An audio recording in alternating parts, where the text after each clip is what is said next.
संजीव, ये जो आज कांग्रेस पार्टी ने आत्मविश्वास दिखाने की कोशिश की, आप उसको किस नजरिए से देखते हैं? क्या एक नैरेटिव बनाने की कोशिश है या वाकई कांग्रेस पार्टी को लगता है कि वो इतनी सीटें जीत सकती है? देखिए, कांग्रेस का दावा अपनी जगह है, लेकिन मध्य प्रदेश में पिछले काफी वक्त से, खासकर जब सिंधिया ने यहां बगावत कराई थी या की थी, कांग्रेस का साथ छोड़कर अपने लोगों को लेकर जब बीजेपी में सत्ता में आए थे, तो उस परिदृश्य के बाद जो हालात बने हैं, मध्य प्रदेश में बीजेपी बीजेपी से ही लड़ने की स्थिति में आ चुकी है। पहले भी ऐसा होता रहा है। जैसे पहले कांग्रेस की जो बीमारी है, कांग्रेस हमेशा कांग्रेस के ही वजहों से हारती रही है। उसके यहाँ जो प्रतिघात होता था या जिस तरीके से एक दूसरे को डॉजिंग किया जाता था, उस तरीके के हालात अब बीजेपी में बहुत ज्यादा बढ़ गए।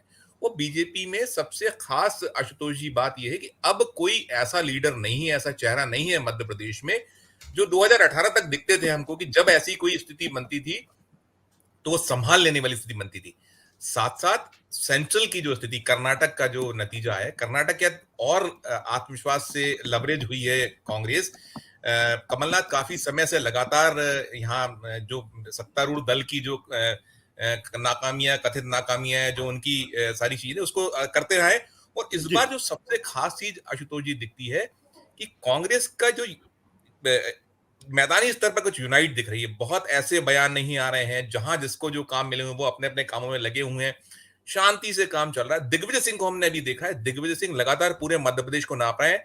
कमलनाथ भोपाल में होते हैं, दिग्विजय सिंह पूरा प्रदेश नाप रहे हैं। उनको लेकर यह प्रचलित रहा है कि बंटाढार जैसा तमगा उनको बीजेपी ने दिया था, वो जहां जाते हैं वहां हार होती, ये सारी चीजें। लेकिन अभी दिग्विजय सिंह सिर्फ और सिर्फ अपना जो दल है, उनके जो लोग हैं, उनको वो कहीं ना कहीं प्रवोक करते हैं कि देखिए आपके वजह से हम हारते रहे हैं। उन्होंने अभी कल ही एक जो बयान दिया था कि भाड़ में जाने वाली स्थिति कांग्रेस की हो रही है। कई जगहों पर, कुछ जगहों पर जहां दिखती है, कई नेता झगड़े थे कि हमें नहीं बोलने का, तो पूरे पूरे दिन सुनते हैं, पूरी पूरी जितना वक्त होता है। तो ओवरऑल ये हालत है। और इधर का बीजेपी की जो बात है, तो बीजेपी सेंट्रल में जो मोदी जी का जो एक जादू था, करिश्मा था, जब से वो कर्नाटक, हम तो मध्य प्रदेश में लगातार देख रहे हैं कि जब जब चुनाव होते रहे तो शिवराज सिंह चौहान जो 3 बार के मुख्यमंत्री थे और चौथी बार फिर बने हैं, वो यात्राएं लेकर निकल पड़ते थे जब विधानसभा के चुनाव नजदीक आते। लेकिन वो यात्राएं नहीं होनी आशुतोष जी, सबसे खास जो शिवराज की यात्राएं पूरे के विधानसभा चुनाव में होती रही है। इस बार ये हो रहा है कि वो सिर्फ और सिर्फ जो मुफ्त की जो रेवड़ियां है, मुफ्त की रेवड़ियां हर दल बांटता है। बीजेपी ने भरपूर तरीके से कहीं ना कहीं कोशिश की है। अभी उन्होंने एक लाडली बहना एक लॉन्च योजना की थी, जिसमें 1,000 रुपए मुफ्त अब बंटना शुरू होने वाला है।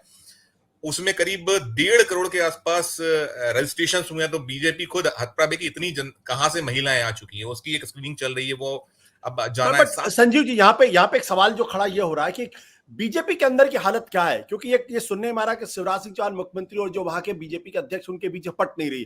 ज्योतिरादित्य सिंधिया के बीजेपी में आने के बाद से ग्वालियर के बेल्ट में भी लोगों के बीच में काफी नाराजगी दिखाई पड़ रही है। कैलाश विजयवर्गीय अपनी तरीके की राजनीति करने की कोशिश कर रहे हैं, नरोत्तम सिन्हा मिश्रा अपने तरीके की राजनीति करने की कोशिश कर रहे हैं। तो बीजेपी जो एक बहुत ही अनुशासित पार्टी मानी जा रही थी, क्या वहां भी फैक्शनलिज्म है, गुटबाजी है? चरम पर है, इस वक्त चरम पर है आशुतोष जी। सबसे खास मैंने देखा कि अब कोई समझाने बुझाने, कैलाश जोशी जी के बेटे ने बीजेपी हाल ही में छोड़ी है, जो मध्य प्रदेश, जो खासकर जनसंघ के संस्थापकों में शुमार रहे, जिन्होंने मध्य प्रदेश को बहुत पुष्पित पल्लवित किया, पार्टी को कुशाभाऊ ठाकरे जी के दौर से। तो बीजेपी अपने अंतर्द्वंद में भारी, बहुत जबरदस्त तरीके से उलझी हुई है। और मंत्री आपस में लड़ रहे हैं, बहुत सारे लोग मुख्यमंत्री पद के दावेदार, जो नाम गिना है, कई सारे लोग, सबका कहीं ना कहीं से बहुत लंबे अरसे से सबकी मंशा है कि उन्हें एक अवसर मिले, नहीं मिल पा रहा। शिवराज और सिर्फ शिवराज है। फिर सिंधिया के आने के बाद जो समीकरण बदले हैं, जो गणित बदले हैं, अब खास ये हुआ कि जब सिंधिया ने अपने साथ 2 दर्जन से अधिक विधायकों को लेकर आए थे, तो बहुतेरे डिस्ट्रिक्ट ऐसे हैं जहां 2-2 बीजेपी है।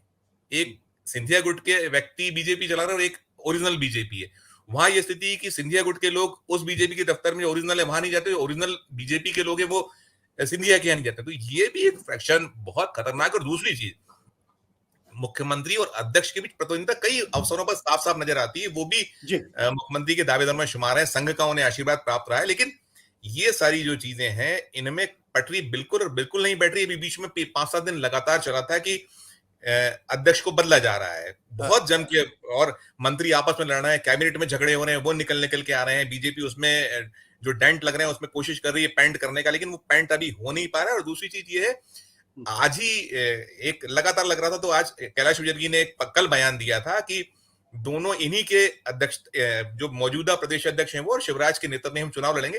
लेकिन ओवरऑल बीजेपी ठीक की है। जो खुद ने आंतरिक सर्वे कराया आशुतोष जी, उनके पास अभी 127 सीटें हैं। जब 2018 का विधानसभा चुनाव हुआ था तब वो 109 सीटों पर थी, 114 कांग्रेस लेकर आई थी और 7 अलग दलों के लोग थे जिनसे मिलकर कांग्रेस सत्ता सरकार बनाई थी। बाद में सब कुछ हुआ देखा, अभी उसका 127 सीटें, लेकिन उनका अपना आंतरिक सर्वे ये कह रहा है कि 60-70 सीटों से ज्यादा नहीं जीत पाएगी। तो बीजेपी का अपना जी। आंतरिक सर्वे ने उनकी नींद उड़ा रखी है आशुतोष जी।